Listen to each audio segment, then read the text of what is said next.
Now, closely related to that are a few other concepts. We're going to call those components too. And the first one is an endpoint. So an endpoint, I'm going to put it here. An endpoint is, I'm going to draw as a simple little box, but let me show you what I mean. So imagine we have our application 1 and we have our application 2. And again, in the middle, we have our message-oriented middleware, our MQ system. And the question is, well, how does this application talk not to the other application immediately, but just to here? How do we get that connection to work? And again, this application probably was not written in any way to understand the message queuing system. So we need to do something to get the two to talk to each other. And the answer to this is to create what's called a channel, because remember, this is still connected by a channel at some point. Once it's up and running, there'll be a channel there. A channel adapter. And the channel adapter adapts this application. Let's sort of draw it like this.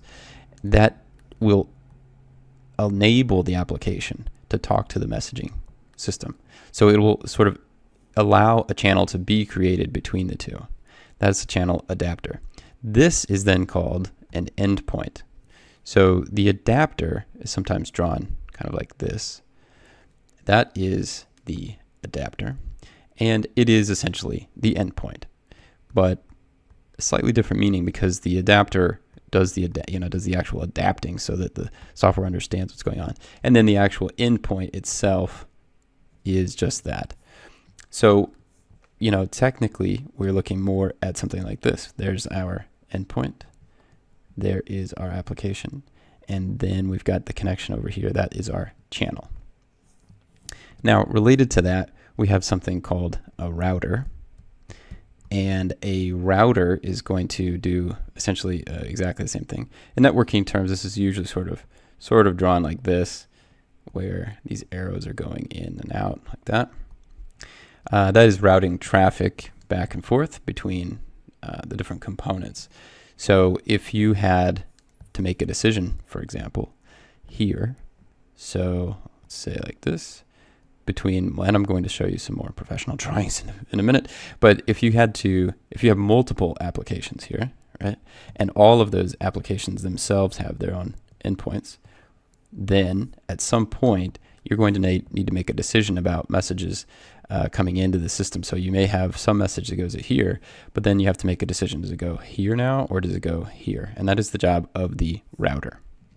And then you also have something called a topic.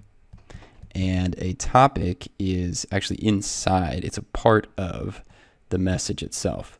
So, if maybe we'll call it this part right here, we'll call that the topic.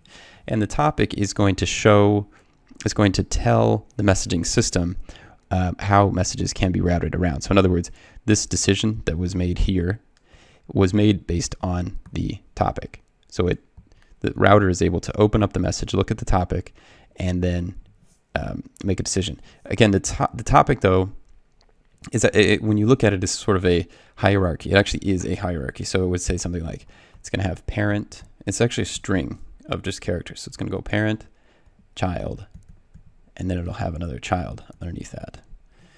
And that is how the system is able to make some choices about things.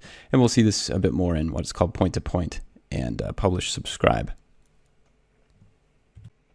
And I just want to make it clear here that this channel adapter we have already discussed. We had called it the client because the application itself needs to have the library installed, the MQ library, enough MQ library code to talk to the queue manager, which is the server. So we had said, the queue manager is the server.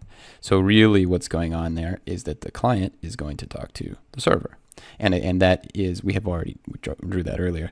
So that was in here. If we said we have the queue manager here, what we're really saying is that the channel adapter is the code, the client library to talk to the queue manager, which is, again, that is the server. It's a client server in this case.